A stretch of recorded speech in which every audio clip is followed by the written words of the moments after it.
సంవత్సరాల తరబడి ఎన్ని మందులు వాడినా మీ మోకాల నొప్పులు తగ్గట్లేదా? ప్రాణ పెయిన్ క్లినిక్ లో అత్యాధునిక చికిత్స. ప్రస్తుతం మనతో పాటు ఉన్నారు ప్రముఖ అడ్వకేట్ తానికొండ చిరంజీవి గారు. ఆయన హర్షసాయి తరపున వాదిస్తున్నటువంటి అడ్వకేట్. ఒక్కసారి ఆయనతో మాట్లాడదాం. అసలు హర్షసాయి ఇష్యూలో ఏం జరిగింది ఆయన అడిగి తెలుసుకుందాం. నమస్తే అండి చిరంజీవి గారు. నమస్తే అండి. ఏం జరిగింది? ఎందుకంటే హర్షసాయి గారు అందరికీ ఎలా తెలుసు అంటే ఆయన అందరికీ సాయం చేసేటువంటి వ్యక్తిగా, పేదవాళ్ళు ఎక్కడుంటే అక్కడికి వెళ్ళి తానే స్వయంగా కలిసి అందరికీ హెల్ప్ చేసేటువంటి వ్యక్తిగా, ఒక మంచి యూట్యూబర్గా తెలుసు అందరికీ. బట్ ఇది కొత్త కోణాన్ని ఈరోజు చూస్తున్నాము. ఎవరైతే ఉన్నారో ఆ లేడీ తనని మోసం చేశారని చెప్పి, అలాగే ఒక మూవీకి సంబంధించిన ఇష్యూలో ఇద్దరి మధ్యన గొడవ అయిందని, తర్వాత పెళ్లి విషయం కూడా ప్రస్తావనకు వచ్చిందని, వాళ్ళ నాన్నగారే స్వయంగా పెళ్లి చేసుకోవాలి అనే ప్రపోజల్ పెట్టారు అని హర్షసాయి నాన్నగారే. సో ఇద్దరి మీద కేసు ఫైల్ చేయటం, తర్వాత ఇంకొక ఘోరమైనటువంటి ఆరోపణ ఏం చేస్తున్నారంటే ఆమెకి మత్తు పదార్థాలు ఇచ్చి ఆమెను దే కాకుండా ఆ వీడియోస్ని వైరల్ చేస్తాము అని బెదిరించారు, ఈ సినిమాకి సంబంధించినటువంటి రైట్స్ గనక ఇవ్వకపోతే అనేది వాళ్ళ కంప్లైంట్లో చెప్తున్నటువంటిది. సో అసలు ఏం జరిగింది సార్ చెప్పండి. ఈ పర్టికులర్ గా మీరు చెప్తున్న ఎలిగేషన్స్ ఏదైతే ఉన్నాయండి, ఒకటి ఎక్స్టార్షన్ డబ్బులు, 2 ఫిజికల్ అబ్యూజ్, 3 సెక్షువల్ అబ్యూజ్, 4 ఏదో సినిమా రైట్స్. వీటన్నిటి గురించి మీకు ఒకటొకటి చెప్తా. ఇప్పుడు ఈ అమ్మాయి ప్రొడ్యూసర్ అని చెప్తున్నారు.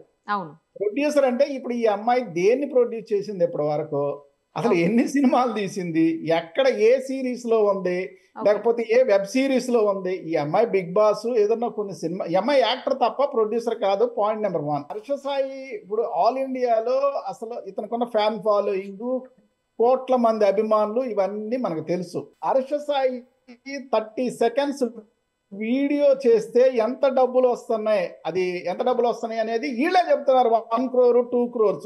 సరే అది అబద్ధమా లేకపోతే నిజమని తర్వాత మాట్లాడితే, అలాంటి హర్షసాయి ఈ అమ్మాయి దగ్గర 2 కోట్లు తీసుకున్నాడు అన్నదే 100కి 200% అబద్ధం అబద్ధం అబద్ధం. ఈ 2 కోట్లు ఎలా ఇచ్చింది, ఏ రూపంలో ఇచ్చింది అంటే నగదు రూపంగా ఇచ్చిందా, బ్యాంక్ ట్రాన్స్ఫరా, ఆర్టీజీఎస్ఆ, డీడీయా, డ్రాఫ్టా? No evidence. రెండో పాయింట్, అసలు ఇప్పుడు ప్రేమ, ఈ ప్రేమ ఇప్పుడు ఆడియోలు మనోళ్ళందరూ దాదాపుగా అన్ని వీడియోల్లో వస్తున్నాయి. దాదాపుగా కొన్ని 100 ఆడియో కాల్స్ ఉన్నాయి. అసలు ప్రేమ ఏంటంటే ఎవరిని ప్రేమించారు, ఎవరు ఏం మాట్లాడుతున్నారు, ఎవరు ప్రేమని అమ్మాయి ఇది వద్దు నాకు ఇష్టం లేదని ఎవరు చెప్పారు, అబ్బాయి చెప్పాడా అమ్మాయి చెప్పాడా? అంటే ఇప్పుడు అమ్మాయి ఇప్పుడు ఎక్కడ క్యాప్షన్ చూశాను, అమ్మాయి ప్రేమను వద్దంటాం నేరంలా కనిపిస్తుంది నాకు. ఇప్పుడు అబ్బాయి లవ్ చేస్తే అమ్మాయి వద్దంటుంది, అమ్మాయి అలా ఈక్వల్ రైట్స్ ఉండాలి కదా. చాలా స్పష్టంగా మీరు ఆడియో క్లిప్పులు చూస్తే ఎంత స్పష్టంగా చెప్పాడంటే, వద్దు మనకి ప్రేమ ఇవన్నీ వద్దు, నేను వేరే, నా జీవితం వేరు, నా స్టైల్ వేరు, నా విధానం వేరు, ఇవన్నీ నాకు పడవని చాలా స్పష్టంగా చెప్పాడు. అవన్నీ మీరు యూ కెన్ చెక్ ఆడియోస్. ఇప్పుడు ఏమంటారు, ఈ ఆడియోలంతా ఐ టెక్నాలజీ పెట్టేసి అయ్యే వాడేసి రకరకాలు అన్నట్టు. ఏమంటే ఈ రోజున గనక మార్ఫింగ్ గనక అయితే పెద్ద టైం కూడా తీసుకోరు. 48 hours 72 hours లో అవి ఫేక్ అని వచ్చేస్తాయి. పోలీసులు చాలా ఈజీగా తెలుస్తారు. ఆడియో క్లిప్పింగ్లు చూస్తే మనకు చాలా క్లారిటీ వస్తుంది. ఇక మూడో పాయింట్, ఇప్పుడు వాళ్ళు ఏదో ఒక వీడియో పెట్టారు, అన్సీన్ సీన్స్ కానీ లేకపోతే అన్సీన్ ఆర్టికల్ ఏమున్నాయి, ఒక మత్తు మంది ఇచ్చి, డ్రగ్స్ పెట్టి, లేకపోతే బలవంతం చేసి, అది వీడియో రికార్డ్ చేసి, అసలు హర్షసాయి కొన్ని ఫ్యాన్ ఫాలోయింగ్ ఇంత టైం ఎక్కడ ఉంది? ఇప్పుడు ఈ అమ్మాయి ఒక యాంకర్ తీసుకొచ్చి పరిచయం చేసింది ఫస్ట్ ఆఫ్ ఆల్, ఇప్పుడు 2 years బ్యాక్. ఆ యాంకర్ యూట్యూబ్ లో ఇతని ఫాలోయింగ్ కి ఒక డాన్స్ వీడియో చేద్దామన్న ఉద్దేశంతో వచ్చిన అమ్మాయి, దానికేమో ఇతనేమో ఒప్పుకోవాలి. తర్వాత మళ్ళా కొంతకాలానికి నెట్ఫ్లిక్స్ లో సినిమా తీయాలి లేకపోతే వెబ్ సిరీస్, వాళ్ళు కూడా అదే మాట్లాడుతున్నారు. ఇప్పుడు దీనికి సినిమా తీయడానికి ఇతను ఒప్పుకున్న మాట యథార్థం. ఆ సినిమా పేరు మీకు తెలుసు కదా, మెగా. అది చాలా అద్భుతంగా, అంటే కొన్ని కోట్ల మంది ఆ ట్రైలర్ చూశారు. ఎప్పుడైతే ఈ ట్రైలర్ సక్సెస్ వచ్చిందో చాలా మంది ప్రొడ్యూసర్లు ఇప్పుడు ఈ అమ్మాయి నిజంగానే ప్రొడ్యూసర్ అని ఈ అమ్మాయిని అప్రోచ్ అవటం, ఈ అమ్మాయి ఏంటి హర్షసాయిని ఎలాగైనా ఒప్పించి, ఇప్పుడు ఈ అమ్మాయి ఒప్పుకున్న ₹1 రూపాయి ఇవ్వలేదు, సింగిల్ రూపాయి, చిల్లిగా రూపాయి ఇవ్వలేదు. ఈ ఎపిసోడ్ మొత్తం మీద ఇతనికే డబ్బు ఖర్చు అయినాయి. ఈ ఎపిసోడ్లో ఇప్పుడు ఈ సినిమా తీసే సందర్భంలో చాలా కాలం విమానాలనే లేకపోతే చాలా రకరకాలుగా హర్షసాయే డబ్బులు ఖర్చు అయినాయి తప్ప ఈ అబ్బాయికి రూపాయి డబ్బులు ఇవ్వాలి. ఇప్పుడు ఈ ట్రైలర్ చూపించి వీళ్ళు చాలా మంది దగ్గర డబ్బులు తీసుకొచ్చే ప్రయత్నం చేశారు. ఓకే. ఎందుకు? హర్ష సాయికి ఉన్న ఫాలోయింగ్ ఈ సినిమా సూపర్ డూపర్ హిట్ అయిపోతే బోల్డ్ డబ్బులు వస్తాయని. అవన్నీ హర్ష సాయి ఒప్పుకోలేదు. ఎందుకు ఒప్పుకుంటాడు? ఇతనికి ఏం సంబంధం వీళ్ళు చేసే ప్రతి పనులు? అసలు ఇవన్నీ ఎందుకండి? ఈ అమ్మాయితో ఉన్న మనుషుల్ని కానీ, ఈ అమ్మాయి గత చరిత్ర కానీ, లేకపోతే అసలు ఈ అమ్మాయి పక్కన ఉన్న వాళ్ళు ఇంతకుముందు పాత హీరోయిన్లు ఏ కేసుల్లో ఉన్నటికి 100% బ్లాక్ మెయిలే, డబ్బుల కోసమే. వీళ్ళ నాన్న రాధాకృష్ణ కత్తెర జీవితంలో ఒక్కసారి కూడా ఈ అమ్మాయిని కలవటం కానీ, ఈ అమ్మాయితో మాట్లాడటం కానీ, ఈ అమ్మాయిని చూడటం కానీ చేయలేదండి. ఒక్కసారి అంటే ఒక్కసారి కూడా. అసలు హర్ష సాయి ఎవరినైనా కామెంట్ చేయడం కానీ, లేకపోతే ఎవరినైనా తోలనాడటం కానీ, ఎవరి మీద పరుషంగా మాట్లాడటం కానీ, ఇన్ని వేల వీడియోలు చేసిన అబ్బాయి ఎక్కడ చేశాడండి? ఈయన సింగిల్ బిట్. అరే అతనికి అసలు నెగిటివ్ యాటిట్యూడే లేదు. అతను ఒక పాజిటివ్ యాటిట్యూడ్తో వెళ్తున్న వాళ్ళని ఒక 4 నెలల నుంచి ఎన్ని రకాల హింసలు పెడుతున్నారండి.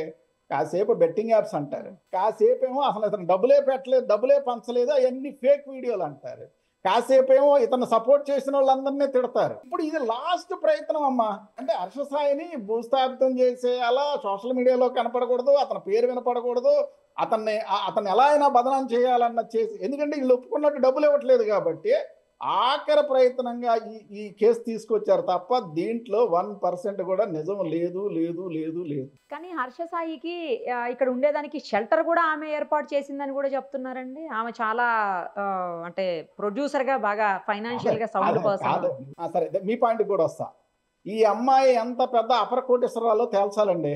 ఇప్పుడు ఒక మనిషి డబ్బులున్నాయి తేలాలి అంటే ఈవిడ ఏ కారులో తిరుగుద్ది, ఈవిడ ఉండే ఇల్లు సొంతదా, లేకపోతే ఇంతకుముందు చేసిన ఈవిడ పనులేంటి, ఈవిడ కట్టిన ఇన్కమ్ ట్యాక్స్ ఏంటి?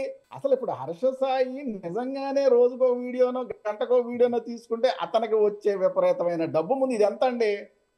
అతనే చాలా రిస్ట్రైన్డ్ గా జాగ్రత్తగా చూసుకొని నెలకో 2 నెలలకు వీడియో చేసుకుంటా ఒక సొసైటల్ ఇంట్రెస్ట్ తో బతుకుతున్న అబ్బాయిని అసలు ఇంత బదనాం చేస్తే ఇంకా మనం ఏం చేయాలి చెప్పండి? అసలు ఈవిడ బిజినెస్, ఇప్పుడు ఈవిడ ఏం బిజినెస్ చేస్తుందండి? నాకేం అర్థం కావట్లేదు. సో మొత్తానికి అయితే ఫేక్ కేసు అనేది మీరు చెప్పగలుగుతారు? అబ్బో 100% అమ్మ. అందుట్లో అసలు తండ్రిని తీసుకొచ్చారంటే, ఇప్పుడు తండ్రికి సెక్షువల్ అబ్యూజ్ కి, తండ్రికి ఫిజికల్ అబ్యూజ్ కి, తండ్రికి ఫైనాన్షియల్ ట్రాన్సాక్షన్ అసలు ఏం సంబంధం ఉంటుందంటే?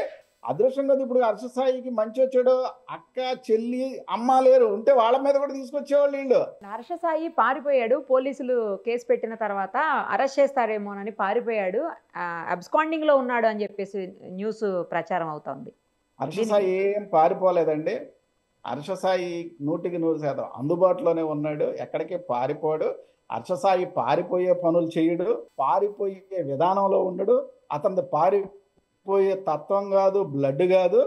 కాకపోతే ఏంటి అంటే ఇప్పుడు ఈ అబద్ధాల పరిస్థితుల్లో అసలు ఇప్పుడు చూడండి, నేను ఐఎమ్ ప్రాక్టీసింగ్ క్రిమినల్ లాయర్. ఈ క్షణానికి నాకు ఇప్పుడు ఎఫ్ఐఆర్ నేను తెచ్చుకోలేకపోయా. ఇవన్నీ చూసుకొని మీ అందరికి సమాధానం చెప్పడానికి ఖచ్చితంగా హర్ష సాయి వస్తాడు. హర్ష సాయి ఎక్కడికి వెళ్ళడు, హర్ష సాయి మనతోనే ఉన్నాడు, మనతోనే ఉంటాడు. సో ఎఫ్ఐఆర్ కాపీ కూడా ఇంకా మీరు చూడలేదు అయితే? ఇప్పటి వరకు ఎఫ్ఐఆర్ రాలేదండి, ఇంకా కొంతమందిని జాయిన్ చేయాలి. అసలు ఎందుకండి అసలు హర్ష సాయిని డబ్బుల కోసం ఎన్ని ప్రయత్నాలు చేశారంటే, ఎంత అసలు ఆ బిడ్డ నిద్రలేని రాత్రులు ఎన్ని రోజులు గడిపాడో అతనికే తెలుసు. మరి తనే ముందు కేసు పెట్టి ఉండొచ్చు కదండి, ఇంత జరుగుతున్నప్పుడు ఎందుకు తను ఉదాసీనంగా వ్యవహరించినట్టు? మరి అతను ముందు కేసు పెట్టలేకపోవటానికి ఇంకోలా చెప్పాలంటే మా ఫెయిల్యూర్ కూడా ఉంది. అతను చాలా కాలం నుంచి కేసు అంటే ఇప్పుడు అందుకనే అతను వీళ్ళందరికంటే ముందు కోర్టులో దావా వేసాడు, డెఫమేషన్ వేసాడు. ఇప్పుడు ఈ మధ్య ఈ తాగి అతన్ని రకరకాల వీడియోలు చేస్తాడు. వాళ్ళనే విశాఖపట్నంలో ఒక డెఫమేషన్ కేసు రాశాడు. అది వాయిదా జరుగుతుంది, 3 నెలల నుంచి వాయిదా ఎప్పుడో తెలుసుకుంటారు తప్ప వాళ్ళు కోర్టుకు రారు, సమన్లు తీసుకోవడానికి పారిపోతారు. వాళ్ళు ఏం కోర్టు ఫేస్ చేయట్లేదు. హర్ష సాయి ఇప్పుడు ఒక ఆడపిల్ల మీద ఎందుకులే అన్న ఉద్దేశం చాలా అసలు 3-4 నెలల నుంచి ఇదే ప్రయత్నం అండి. ఇది ఈ రోజుతో వచ్చింది కాదు, లేకపోతే మొన్న రాసిన 0 ఎఫ్ఐఆర్ కాదు, నిన్న రాసిన ఎఫ్ఐఆర్ కాదు, 1425 కాదు, ఇది చాలా కాలం నుంచి నడుస్తుంది. అదే తనే ముందుగా కోర్టును అప్రోచ్ అయ్యి ఉంటే లేదా పోలీసులను అప్రోచ్ అయ్యి ఉంటే బాగుండేది అనేది ఒకటి వినిపిస్తోంది. ఒకవేళ తన వైపు న్యాయం ఉండింటే, అమ్మాయి చెప్పేదంత అబద్ధం అయ్యి ఉంటే. కోర్టుకి వెళ్ళి ఇప్పుడు యాక్చువల్గా అయితే సివిల్ డెఫమేషన్లు, క్రిమినల్ డెఫమేషన్స్ అన్నీ వేసే ఉన్నామండి. కొన్ని నంబర్లు అయినాయి, కొన్ని అవ్వాల్సినవి ఉన్నాయి తప్ప. అంటే ఒకటండి, చూస్తా మన ఇంట్లో మనకే ఆడపిల్లలు ఉన్నారు. ఇప్పుడు సొసైటీలో ఇప్పుడు మనం చూస్తున్నాం, భార్య భర్తను కొట్టినా వచ్చి భర్త నన్ను కొట్టాడంటే చెప్తే నమ్మే పరిస్థితి సొసైటీలో ఉందా మీరు చెప్పండి. అందుకని ఇప్పుడు ఫ్యామిలీ కోర్టులో రష్ చూస్తే అర్థమవుద్ది.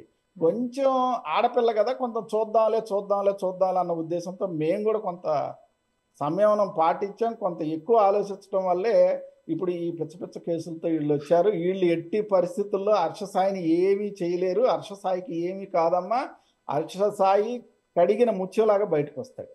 సో త్వరలో అంటే ఎఫ్ఐఆర్ మీ చేతికి వచ్చిన వెంటనే హర్షసాయి వచ్చి అందుబాటులోకి ఏం జరిగింది, ఎక్కడ ప్రాబ్లం అయ్యింది అనేది చెప్తాడని ఆశించవచ్చా అండి? ఆశించండి. ఒక రోజు అటో ఇటో ఖచ్చితంగా హర్షసాయి వచ్చి ప్రతి దానికి సమాధానం చెప్తారు. హర్షసాయిని ఏ విధంగా ఇబ్బంది పెట్టాలనుకున్నారో అందరికీ సమాధానం చెప్తారు. అదే రీతిలో సమాధానం జరుగుతుంది. రైట్ అండి, విల్ సీ. థ్యాంక్ యూ అండి, thank you so much. Suman టీవీలో మీ పర్సనల్ అండ్ బిజినెస్ ప్రమోషన్స్ కోసం కింది నెంబర్కి కాంటాక్ట్ చేయండి.